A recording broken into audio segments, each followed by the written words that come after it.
ॐ शान्ताकारं भुजगशयनं पद्मनाभं सुरेशं विश्वाधारणं गगनसदृशं मेघवर्णं शुभांगं लक्ष्मीकान्तं कमलनयनं योगिविद्यानगम्यं वन्दे विष्णु भवभयहरं सर्वलोकैकनाथं।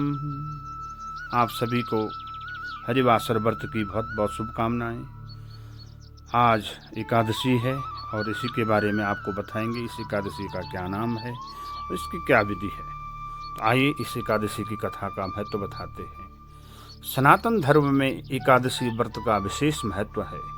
धार्मिक मान्यताओं के अनुसार एकादशी व्रत रखने से व्यक्ति को शारीरिक, मानसिक एवं आर्थिक लाभ प्राप्त होते हैं और इस विशेष दिन पर भगवान विष्णु की उपासना करने से साधक को सभी पापों से मुक्ति प्राप्त हो जाती है। भाद्रपद मास के कृष्ण पक्ष की एकादशी का जो नाम है उसका पूजन, उसका विधि पूर्वक पूजन करने से कहते हैं सारे मनोरथ पूर्ण हो जाते हैं। पद्म पुराण के अनुसार अजा एकादशी सब पापों का नाश करने वाली है।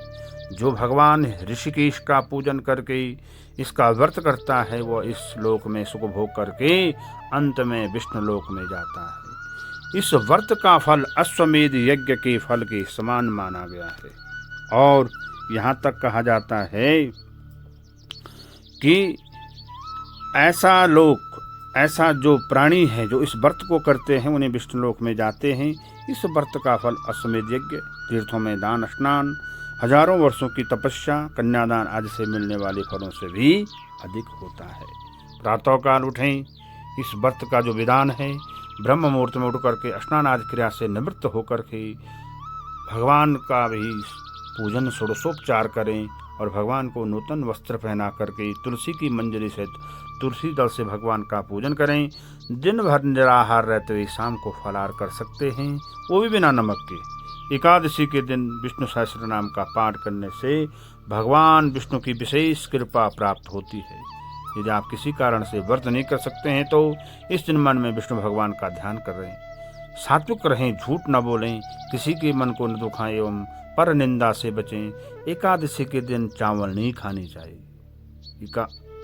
अजा नाम की जो एकादशी है इसमें ध्यान करें, आत्मनिरीक्षण करें। पवित्र ग्रंथों को पढ़ने के लिए यह आदर्श दिन है। इस समय भक्त का अपने आत्मशुद्धि के लिए आध्यात्मिक चिंतन करें।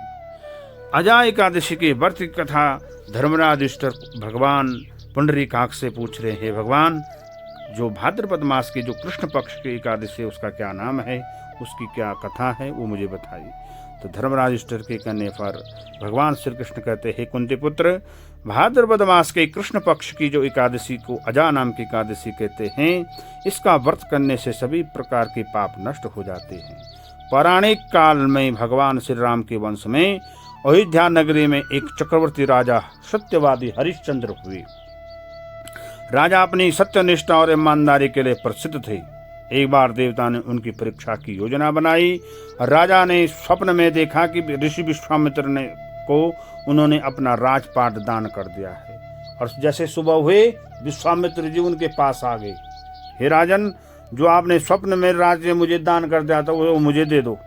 राजा ने सत्यनिष्ठ व्रत का पालन करते हुए संपूर्ण राज्य विश्वामित्र को सौंप दिया। दान के लिए दक्षिणा चुकाने हेतु राजा हरिश्चंद्र को पूर्व जन्म के कर्म फल के कारण पत्नी, बेटा एवं खुद को बेचना पड़ा। हरिश्चंद्र को एक चंडाल ने खरीद लिया और शमशान भूमि में उसे चौकीदार रख करके दाह संस्कार करवाता था। स्वयं एक चंडाल का दास बन गई। उसने उस चंडाल के यहाँ कफन लेने का काम किया, किंतु उससे इस आपत्ति के काम में भी सत्य का साथ नहीं छोड़ा। जब इस प्रकार उसे कई वर्ष बीत गए तो उसे अपने इस नीच कर्म पर बड़ा दुख हुआ। वह इससे मुक्त होने चाहते थे। राजा हरिश्चंद्र ने क्या करूं, इस नीच कर्म से कैसे मुक्ति पाऊं, ऐसा चिंता में बैठा था कि गौतम ऋषि उनके पास आ पहुंचे। हरिश्चंद्र ने उन्हें प्रणाम किया और अपनी दुख भरी कहानी सुनाई। राजा हरिश्चंद्र की बात सुनकर के गौतम ऋषि कहते हैं, हे राजन, तुम क्यों चिंता करते हो? भाद्रपद मास के कृष्ण पक्ष की एकादशी का नाम अजा है। तुम इस एकादशी का विधि विधान पूर्वक से व्रत करो और रात्रि में जागरण करो। इससे तुम्हारे सभी पाप नष्ट हो जाएंगे और तुमको सब कुछ प्राप्त हो जाएगा। महर्षि गौतम इतना कह करके अंतर्धान हो गए और अजा नाम की एकादशी आने पर राजा हरिश्चंद्र ने महर्षि गौतम के कहे अनुसार विधि विधान पूर्वक उपवास और रात्रि जागरण किया और इस व्रत के प्रभाव से राजा के सभी पाप नष्ट हो गए। उस समय स्वर्ग से नगाड़े बजने लगे, पुरुष वर्षा होने लगी। उन्होंने अपने सामने ब्रह्मा, विष्णु और महेश और देवेंद्र आदि देवताओं को खड़ा किया। उन्होंने अपने मृतक पुत्र को जीवित और अपनी पत्नी को राशि, वस्त्र और आभूषणों से परिपूर्ण देखा। व्रत के प्रभाव से राजा को पुनः अपनी राज्य की प्राप्ति हुई और वास्तव में एक ऋषि ने राजा की परीक्षा लेने के लिए यह सब माया रची थी। परंतु राजा अजा एकादशी के व्रत के प्रभाव से और राजा हरिश्चंद्र की सत्य निष्ठा से उनको पुनः वह राज्य प्राप्त हो गया। भगवान श्री कृष्ण कह रहे हैं, हे युधिष्ठिर, यह सब अजा एकादशी के व्रत के प्रभाव से था जो राजा को पुनः सब कुछ प्राप्त हो गया। जो मनुष्य इस उपवास को विधान पूर्वक करते हैं, रात्रि जागरण करते हैं, उनके सभी पाप नष्ट हो जाते हैं और अंत में उन्हें वैकुंठ की प्राप्ति हो जाती है। आइए आप और हम सब मिलकर के इस पवित्र अजा एकादशी के व्रत के साथ श्री मंदिर में भगवान युगल सरकार के दर्शन करें और उनके नाम का संकीर्तन करें। श्री कृष्ण गोविंद हरे मुरारी, हे नाथ नारायण वासुदेव, हे नाथ नारायण वासुदेव, हे नाथ नारायण वासुदेव।